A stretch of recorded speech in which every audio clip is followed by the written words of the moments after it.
Alors que l'actualité était plutôt calme ces derniers jours, les infos mercato vont devenir de plus en plus nombreuses à l'approche de l'ouverture du marché et on a déjà un premier coup d'accélérateur, puisque plusieurs médias s'accordent à dire que l'OM et l'Inter sont tombés d'accord pour le transfert de Luis Enrique. On va en parler dans l'épisode d'aujourd'hui en faisant un point complet sur l'actualité, en évoquant également les différentes pistes en défense centrale, avec Nayef Aguerd qui ferait figure de priorité, Luis Felipe et Cornelius qui seraient de vrais candidats au départ, Kondogbia qui pourrait rester pour jouer au milieu, Rowe qui est pisté par Newcastle, le nom d'Armand Lorienté qui revient sur la table, et l'avenir d'Ismaël Bennacer qui est toujours aussi flou.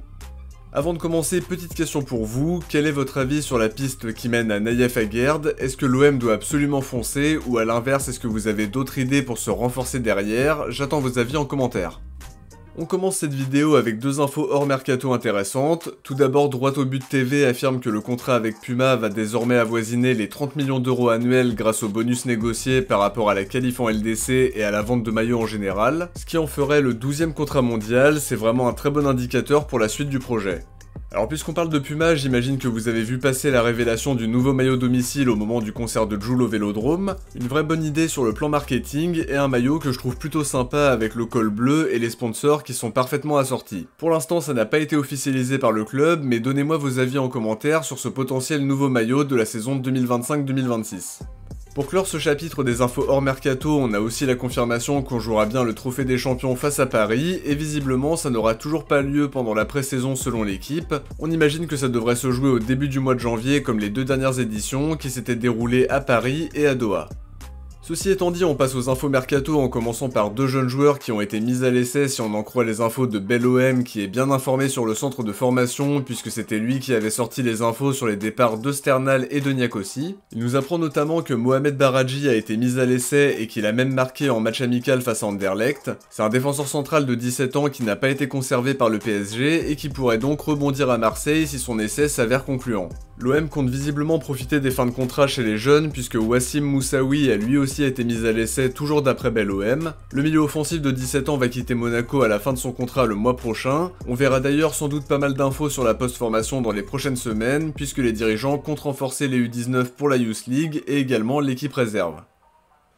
Côté départ potentiel, le journaliste Graham Bailey affirme que Newcastle est très intéressé par le profil de Jonathan Rowe. Eddie Howe l'apprécie beaucoup et voulait déjà le faire signer l'été dernier avant qu'il ne s'engage à l'OM. Ils auront eux aussi l'argument Ligue des Champions pour tenter de le convaincre, mais j'ai la sensation que Jonathan Rowe veut continuer à Marseille. Les dirigeants ont toujours confiance en son potentiel et De Zerbi semble lui aussi compter sur lui, même si Rowe a moins joué pendant une période à la suite du changement de système, avant de jouer plus régulièrement sur la fin de saison. Pour rappel, il est définitivement olympien depuis 2 semaines pour un montant estimé à 16,5 millions en additionnant le prêt payant et l'option d'achat obligatoire. À mon sens, il faudra une somme bien supérieure à l'investissement de base pour faire réfléchir les dirigeants marseillais, mais à voir.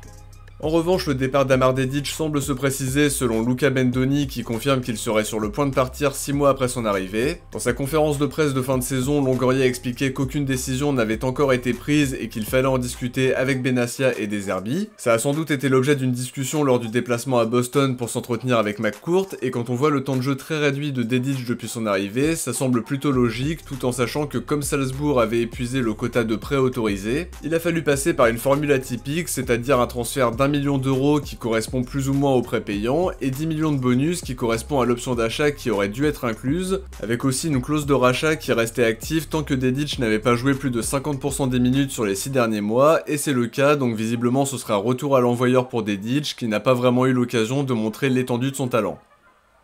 Les latéraux seront donc l'un des grands chantiers du mercato puisque l'avenir de Quentin Merlin est loin d'être assuré également. Le journaliste spécialisé Robert Santona confirme l'intérêt prononcé de Bournemouth en expliquant que l'OM attendrait 20 millions pour s'en séparer, tandis que la Provence précise qu'il attend de connaître les intentions de son coach et de ses dirigeants avant de se positionner sur l'intérêt du club anglais. Perso, j'ai trouvé sa saison très moyenne même si ça reste un joueur qui a encore une marge de progression. Si on peut recruter un latéral gauche qui nous offre plus de certitude, ce serait vraiment une bonne chose pour se donner un maximum de chances de performer en LDC, et dans le même temps, le projet de Bournemouth peut aussi le séduire puisqu'ils ont révélé des joueurs comme Heusen, Ouattara, Kerkez, Zabarni que je trouvais déjà très intéressant au Dynamo Kiev, tout ça sous la houlette d'Andoni Iraola, un très bon coach qu'on ciblait il y a pas si longtemps. L'équipe reparle aussi de l'intérêt pour Adrien Truffert qui était visiblement le plan A au moment du départ de Renan Lodi, mais les exigences de Rennes ont poussé la direction à se rabattre sur Merlin qui était un dossier un petit peu moins compliqué à boucler. On sait très bien que les dirigeants de l'OM apprécient beaucoup le profil de Truffert qui n'a plus qu'un an de contrat à Rennes, et si on en croit l'équipe, ils pourraient profiter de leur volonté de conserver Ismaël Koné pour faire une double opération, donc à voir si ça peut aboutir et bien sûr dans quelles conditions. Au poste de gardien, le média Transferfeed parlait il y a quelques jours d'un intérêt de l'Ajax pour Geoffrey Delangue qui pourrait être tenté de retrouver son club formateur dont il n'a jamais porté les couleurs en dehors des équipes de jeunes. L'équipe confirme l'intérêt en précisant qu'aucune offre n'avait été transmise jusqu'à présent. Ils ajoutent que les dirigeants de l'OM l'apprécient et le considèrent comme un gardien qui apporte une concurrence crédible à Rouli. Il est aussi très apprécié par le groupe en étant notamment très proche de Greenwood. Pour le coup, c'est une doublure peu coûteuse, plutôt fiable a priori, et je pense qu'il y a d'autres postes à renforcer en priorité, tout en sachant que Simon devrait à nouveau partir en prêt cet été. Au milieu, la prolongation de Rongier se fait toujours attendre. L'équipe expliquait il y a plusieurs jours qu'il avait refusé une première offre de prolongation puisqu'il aimerait une revalorisation salariale. Il y a d'ailleurs plusieurs clubs comme Lyon, Nice et Rennes qui étaient intéressés, mais Rongier aurait repoussé leurs approches. Le quotidien a d'ailleurs ajouté qu'il ne voulait pas partir libre compte tenu de son attachement pour le club. Dans leur édition du jour, il semble un peu moins catégorique sur la possibilité d'un départ en expliquant que Rongier souhaite rester à Marseille. J'espère vraiment que ce sera le cas parce qu'il apporte une solution précieuse à des Herbies. Il a toujours su bousculer la hiérarchie en amenant une vraie concurrence et je reste persuadé qu'il saura se montrer important la saison prochaine avec l'enchaînement des matchs. En revanche, l'avenir d'Ismaël Bennacer n'a toujours pas été éclairci selon Luca Bendoni. Les dirigeants discutent en interne et n'ont pas encore pris de décision. Ils se questionnent sur les mouvements qu'il peut y avoir au milieu de terrain, en prenant aussi en compte le salaire conséquent de Bennacer, et on imagine aussi cette fameuse tendance à se blesser qui n'est pas franchement rassurante. C'est ma principale inquiétude parce que j'ai aucun doute sur ce qu'il peut apporter sportivement parlant, mais s'il y a un doute sur sa capacité à enchaîner les matchs, c'est forcément problématique, donc à voir. Dans le même temps, l'équipe fait le point sur le gros chantier de la défense centrale en évoquant plusieurs pistes dans le sens des arrivées aux côtés de Laporte et de Medina. D'abord Yacoub Kiwior dont on avait déjà parlé cet hiver via l'info de Kaut Offside. À ce moment-là, ça parlait d'un prêt, mais entre-temps Kiwior a été très performant en Ligue des Champions avec les Gunners. Il n'a plus quitté le 11 d'Arsenal depuis début avril en confirmant qu'il peut être plus qu'une doublure, même si le retour de Gabriel changera très certainement son statut. C'est un très bon défenseur qui est évalué autour de 22 millions d'euros avec encore 3 ans de contrat restant. Ce sera pas un dossier facile, mais l'idée est vraiment intéressante. L'autre nom déjà évoqué qui revient, c'est celui de Badiachil qui doit se contenter des matchs de Conference League puisqu'il ne joue quasiment pas en Première Ligue avec Chelsea. On avait déjà parlé de cette rumeur il y a quelques temps en expliquant qu'il avait un contrat jusqu'en 2030, une valeur marchande estimée autour de 25 millions et un salaire qui avoisine 5,5 millions annuels. Côté départ, l'équipe explique que Cornelius ne sera pas retenu en cas d'offre satisfaisante, ce qui laisse à penser que les dirigeants espèrent faire une petite plus-value, sachant qu'il a été acheté 4 millions d'euros l'été dernier et qu'il a encore 3 ans de contrat. On y apprend aussi que Luis Felipe pourrait résilier son contrat à l'amiable après avoir vécu 6 mois tronqués par des blessures et une condition physique qui laisse clairement à désirer. A voir s'il peut enchaîner les matchs la saison prochaine parce que c'est un très bon joueur quand il est en pleine possession de ses moyens, mais dans le même temps, il y a cette incertitude sur sa capacité à enchaîner les matchs qui peut être problématique. Toujours selon l'équipe, Kondogbia pourrait lui rester la saison prochaine pour jouer au milieu de terrain. On sait que De Zerbi l'apprécie beaucoup et qu'il le considère comme un cadre qui peut amener son expérience et aussi dépanner en défense au besoin. La principale interrogation sur Kondogbia, c'est qu'il touche un très gros salaire qui n'est pas compatible avec un rôle de doublure, donc à voir ce qu'il compte faire le concernant parce que ça peut changer en cours de route. En plus des centraux qu'on a cités un peu plus tôt, Foot Mercato croit savoir que Naïef Aguerd est la priorité de l'OM pour se renforcer derrière. Il sort d'un prêt concluant à la Sociedad en enchaînant les titularisations après une fin d'aventure compliquée à West Ham. Il a attiré les convoitises de clubs comme Leverkusen, l'Atlético et dans le même temps la Sociedad aimerait le conserver. C'est vraiment un très bon défenseur qui brille avec sa sélection, qui connaît parfaitement la Ligue 1, qui a de vraies qualités et qui peut nous aider à passer un palier. A voir à quel prix les Hammers seront prêts à le lâcher parce qu'il est évalué autour de 25 millions d'euros avec 2 ans de contrat restant, mais avec la concurrence, ils peuvent faire monter les enchères. On pourrait éventuellement se questionner sur la CAN, mais ça ne concernera entre guillemets que 3 matchs puisqu'une partie de la compétition se jouera pendant la trêve internationale si je dis pas de bêtises, et si on arrive à construire un effectif étoffé, on pourra y faire face sans trop de soucis.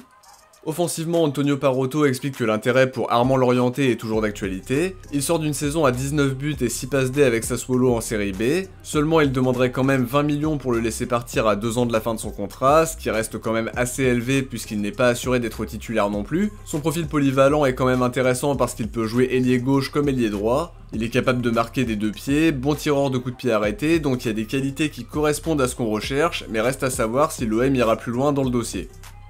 On termine cet épisode avec la grosse information de la journée. Fabrizio Romano affirmait ce midi que l'Inter et l'OM avaient trouvé un accord pour le transfert de Luis Enrique pour un montant global de 25 millions bonus inclus. Il ne reste plus qu'à régler les modalités de paiement, mais il n'y a maintenant plus d'obstacle majeur. Selon Matteo Barzaghi, ce serait 23 millions plus 2 millions de bonus qui seraient apparemment liés à la Ligue des Champions d'après les infos de Tuttosport. Sauf retournement de situation, Luis Enrique sera disponible pour la Coupe du Monde des clubs. Les deux clubs ont trouvé un accord alors que Luis Enrique et l'Inter avaient déjà un accord contractuel depuis le mois d'avril, donc on serait enfin à l'épilogue de ce dossier qui a clairement animé ces dernières semaines et qui pourrait lancer le mercato olympien plus concrètement. A noter qu'un transfert de 25 ou 26 millions d'euros selon les sources le placerait 5ème dans les plus grosses ventes de l'histoire de l'OM. On aurait eu du mal à l'imaginer il y a encore 1 an et demi quand il était à Botafogo et que ça parlait d'un transfert définitif de 8 millions d'euros, mais ça le place maintenant 5ème derrière Batshuayi, Drogba, Ribéry et Wai. De mon côté, j'arrive à la fin de cet épisode, j'espère qu'il vous a plu et si c'est le cas, n'oubliez pas de laisser un like avant de partir pour me soutenir et pour aider au référencement. Je vous invite à vous abonner en activant la cloche pour ne rien louper de l'actualité olympienne. Si vous avez regardé la vidéo jusqu'au bout, écrivez départ dans les commentaires. Je vous dis à demain pour le dernier épisode de la saison de Focus sur les prêtés qui devait sortir aujourd'hui initialement, mais l'actualité chaude m'a poussé à le décaler. Ciao, portez-vous bien et surtout allez l'OM.